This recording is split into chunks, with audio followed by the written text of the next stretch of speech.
Ejirgal, Ооба ата. бүгүн өзүң эле тамак кылчу олуң. Неге? Бүгүн бир нормальный тамак желечү олуң. Келиңиз кылган тамакчы. Балам, күндө кайналган шорба ичип шылынып кетти балам. Ата, бүгін де шорпа жасап берейинби сизге жаккан? Mayli kızım, mayli. Bugün daha şorba içeceğiz balam ha. Vay.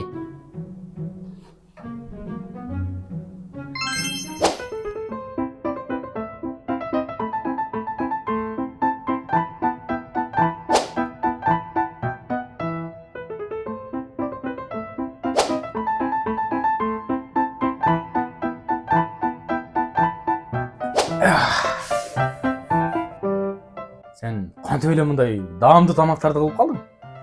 Canım, bir секрети бар да. Кандай секрет айтчы? Кыскасы, Жалал абадта Алабад деген дүкөн бар.